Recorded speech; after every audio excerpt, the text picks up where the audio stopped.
Hello everyone, আমরা medical laboratory টেকনোলজিস্টরা অনবরত পেশেন্টের সেবার জন্য বিভিন্ন রকম টেস্ট প্রতিদিন পারফর্ম করি। এই টেস্টগুলো পারফর্ম করতে এবং বিভিন্ন ল্যাবরেটরি ইকুইপমেন্ট রান করতে আমাদের পিউরিফাইড ওয়াটার লাগে।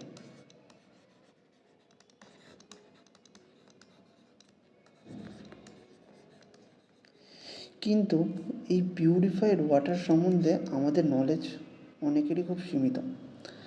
তাই আজকে এই পিউরিফাইড ওয়াটার নিয়ে একটু পড়াশোনা করা যাক বা একটু জানার চেষ্টা করা যাক। পিউরিফাইড ওয়াটারকে স্ট্যান্ডার্ডাইজ করা বা এটার মানেটা কী সেটা একটা স্ট্যান্ডার্ডাইজ করা উচিত। এই কারণে ইউএসএ বেসড একটা সংস্থা আছে যেটার নাম হচ্ছে NCCLS, national committee for clinical laboratory standard. এরা পিউরিফাইড ওয়াটারকে একটা ফ্যান্সি নাম দিয়েছে। কী নাম দিয়েছে? Reagent grade water.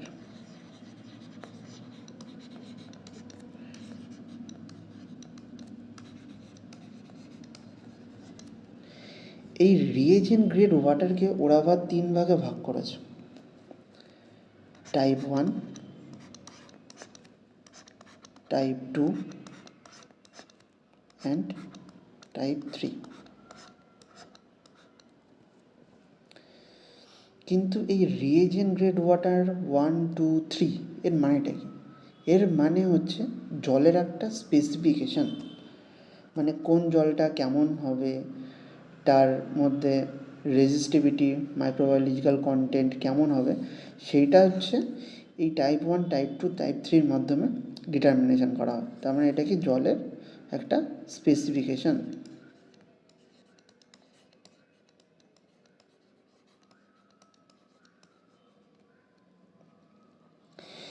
এবার আমাদের জানতে হবে যে টাইপ 1, টাইপ 2, টাইপ 3 যে জলগুলো সম্বন্ধে বলা হচ্ছে, এগুলোর কী কী স্পেসিফিকেশান NCLS গাইডলাইনে আমাদের দিয়েছে। সবার প্রথমে আমরা জানবো হচ্ছে টাইপ 1 ওয়াটারের সম্বন্ধে। টাইপ 1 ওয়াটার, টাইপ 1 ওয়াটারে কী বলছে? এর মাইক্রোবায়োলজিক্যাল কন্টেন্ট, যেটার ইউনিট হচ্ছে colony forming unit per ml, এটা হতে হবে লেস দেন 10, মানে less than 10 colony forming unit per ml microbiological content type 1 ওয়াটারে হতে হবে। NCCLS কী করেছে? পিএইচের কোনো স্পেসিফিকেশান দেয়নি। এরা বলেছে পিএইচের নন অ্যাপ্লিকেবল। তারপরে রয়েছে হচ্ছে রেজিস্টিভিটি বা রেজিস্ট্যান্স।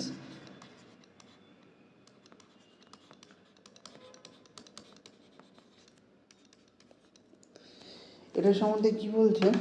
যখন জলের ভিতরে কোনো আয়ন্স, সেটা ক্যাটায়ন হোক অথবা অ্যানায়ন হোক, যদি প্রেজেন্ট থাকে তাহলে জলের কন্ডাক্টিভিটি বেড়ে যায় এবং রেজিস্ট্যান্স কমে যায়। সুতরাং যেই জলের কন্ডাক্টিভিটি যত হাই এবং রেজিস্ট্যান্স যত লো, তার মধ্যে তত বেশি আয়ন্স রয়েছে, এবং যেই জলের ভিতরে আয়ন্স কম রয়েছে তার কন্ডাক্টিভিটি লো হবে এবং রেজিস্ট্যান্স হাই হয়ে যাবে। সেই অনুযায়ী টাইপ 1 ওয়াটারের কী বলছে? রেজিস্ট্যান্স অনেক হাই থাকে, মানে greater than 10 mega ohm centimetre. রেজিস্টিভিটির ইউনিট হচ্ছে মেগা ওহম সেন্টিমিটার। এটা মাপা হয় 25 ডিগ্রি সেলসিয়াস টেম্পারেচার, মানে at 25 degree Celsius type 1 water must show its resistivity greater than 10 mega ohm per centimetre. আর কি বলছে? Silicate content. সিলিকেট মানে হচ্ছে সিলিকন ডাইঅক্সাইড। সিলিকেট কন্টেন্টের ইউনিট হচ্ছে মিলিগ্রাম পার লিটার। এটা কত হতে বলেছে?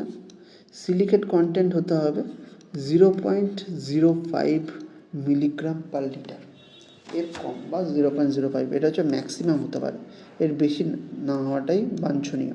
টাইপ 1 ওয়াটারের ক্ষেত্রে। আর কি কি রয়েছে? আর রয়েছে হচ্ছে পার্টিকুলেট ম্যাটার।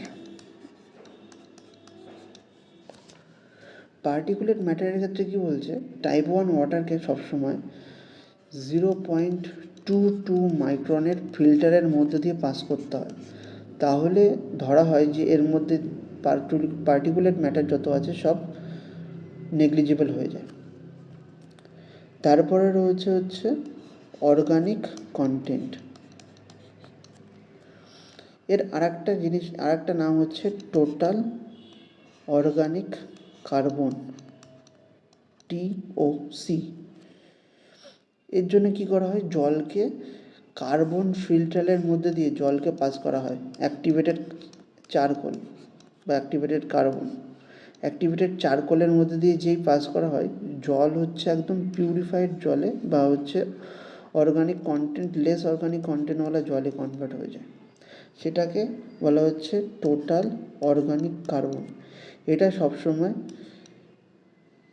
10-এর লেস হতে হবে, মানে 10 ppb পার্টস পার বিলিয়নের লেস হতে হবে। এখানে একটা জানার বিষয় আছে, 1 ppb ইজ ইকুয়াল টু, এই ppb হচ্ছে ইকুইভ্যালেন্ট হচ্ছে মাইক্রোগ্রাম পার লিটার। এর ppb মানে হচ্ছে মাইক্রোগ্রাম পার লিটার, এর ইকুইভ্যালেন্ট ppb। তাহলে এটা হচ্ছে টাইপ 1 জলের স্পেসিফিকেশন। এবার আমরা সেম জিনিস টাইপ 2 জলের ক্ষেত্রে বোঝার চেষ্টা করি। টাইপ 2 জলের স্পেসিফিকেশনের ক্ষেত্রে কি বলছে, সেম একই কনসেপ্ট আমরা চেষ্টা করি। মাইক্রোবায়োলজিক্যাল কন্টেন্ট টাইপ 2 জলের ক্ষেত্রে বলছে 10⁻³ CFU পার ml হতে হবে। মানে হচ্ছে 1000 মাইক্রোবায়োলজিক্যাল কন্টেন্ট মানে ব্যাকটেরিয়া থাকতে পারে পার ml জলের ভেতরে। তারপরে কি বলছে, পিএইচ, NCCLS এরও কোনো পিএইচের জন্য স্পেসিফিকেশন দেয়নি। তারপরে বলছে হচ্ছে রেজিস্টিভিটি। এর রেজিস্টিভিটি হচ্ছে তুলনামূলকভাবে কম। এর রেজিস্টিভিটি হচ্ছে 2 mega ohm centimetre at 25°C temperature. তারপরে কি বলছে, পার্টিকুলেট ম্যাটার। এর ক্ষেত্রে যে পার্টিকুলেট ম্যাটারের কথা বলেছে, সেই পার্টিকুলেট ম্যাটার এর ক্ষেত্রে তুলনামূলক কোনো কথা বলা হয়নি NCCLS এর ক্ষেত্রে। যেমন NCCLS টাইপ 1-এর ক্ষেত্রে পার্টিকুলেট ম্যাটারের কথা বলেছিল, এর ক্ষেত্রে কোনো কিছু বলেনি। টোটাল অর্গানিক কার্বন এর ইউনিট NCCLS দিয়েছে, সেটা হচ্ছে 50 ppb মানে পার্টস পার বিলিয়ন। আর সিলিকন ডাইঅক্সাইড মানে silicate content,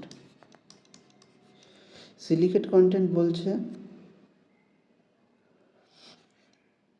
0.1 milligram per litre. এটা হচ্ছে সিলিকেট কন্টেন্ট। এটা টাইপ 1, টাইপ 2 টাইপ। এবার টাইপ 3 সম্বন্ধে আমরা জানবো। টাইপ 3 যে ওয়াটারটা বলছি, সেই টাইপ 3 ওয়াটারটার ক্ষেত্রে বলা হয়েছে যে এর মাইক্রোবায়োলজিক্যাল কন্টেন্ট কোনো স্পেসিফিকেশন দেওয়া হয়নি, কিন্তু পিএইচের স্পেসিফিকেশান দেওয়া হয়েছে। পিএইচের স্পেসিফিকেশান হচ্ছে 5 থেকে 7। তারপরে কি রয়েছে, মাইক্রোবায়োলজিক্যাল কন্টেন্ট, পিএইচ, রেজিস্টিভিটি। এর রেজিস্টিভিটি সব থেকে কম, 1.0। তারপরে হচ্ছে সিলিকন ডাইঅক্সাইড অথবা সিলিকেট কন্টেন্ট। সিলিকেট কন্টেন্ট এর হচ্ছে সব থেকে বেশি, যেটা হচ্ছে 1 মিলিগ্রাম পার লিটার। তারপরে হচ্ছে পার্টিকুলেট ম্যাটার। এই যে পার্টিকুলেট ম্যাটারটা বলছি, এর সম্বন্ধেও কোনো কিছু দেওয়া হয়নি, কিন্তু অর্গানিক কন্টেন্ট মানে টোটাল অর্গানিক কার্বন এটার সম্বন্ধে দেওয়া হয়েছে। এটা বলেছে অ্যাকসেপ্টেবল লিমিট হচ্ছে 200-র উপরে গেলেও অসুবিধা নেই, 200 ppb, 200 পার্টস পার বিলিয়ন হলেও কোনো চাপ নেই। এই তিনটে ওয়াটারের বাদ পরিবর্তে আর এক রকমের ওয়াটার হয় যেটা সাধারণত NCCLS বলেনি, কিন্তু আমরা রেগুলারলি প্রায় ইউজ করি। সেটা হচ্ছে ইনজেকশন ওয়াটার, যেটা আমরা reagent blank distil water blank অথবা হচ্ছে রিএজেন্ট রিকনস্টিটিউট করতে কাজে লাগায়। কিন্তু ইনজেকশন ওয়াটার জেনারেলি ক্রাইটেরিয়া বলছে এটা পাইরোজেন ফ্রি হবে, মানে যার জন্য জ্বর আসে, ফিভার আসে, সেটাকে বলা হয় পাইরোজেন। ইনজেকশন ওয়াটারকে পাইরোজেন ফ্রি হতে হবে, আর ইনজেকশন ওয়াটারকে স্টেরাইল হতে হবে, এর আর একটা নাম স্টেরাইল ওয়াটারও, এবং এটাকে এন্ডোটক্সিন ফ্রি হতে হবে বা লেস এন্ডোটক্সিন হতে হবে, তাহলে এই ইনজেকশন ওয়াটারের ক্রাইটেরিয়ার মধ্যে পড়ছে। বাকি ক্রাইটেরিয়া হচ্ছে টাইপ 1 ওয়াটারের সমতুল্য ইনজেকশন ওয়াটার। এবার আমার জানার বিষয় বা আমাদের জানার বিষয় যে টাইপ 1, টাইপ 2, টাইপ 3 ওয়াটার কোথায় কাজে লাগে। জেনারেলি টাইপ 1 যে ওয়াটারটা রয়েছে সেই টাইপ 1 ওয়াটারটা এটা রিএজেন্ট অথবা হচ্ছে ক্যালিব্রেটার, কন্ট্রোল, এগুলোকে রিকনস্টিটিউট করতে কাজে লাগে ফার্স্টলি। সেকেন্ডলি হচ্ছে ইলেকট্রোলাইট অ্যানালাইসিস করতে কাজে লাগে। থার্ডলি হচ্ছে এলাইজাতে, রিয়াতে, এগুলোতে কাজে লাগে। মানে যে কোনো কোয়ান্টিটেটিভ অ্যাসে,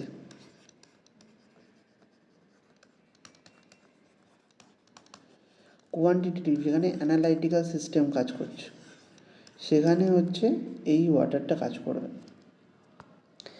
কিন্তু যখন হচ্ছে টাইপ 2 ওয়াটারের ক্ষেত্রে বলবো, টাইপ 2 হচ্ছে সবসময় মনে রাখবে কোয়ালিটেটিভ অ্যাসিড ক্ষেত্রে লাগে।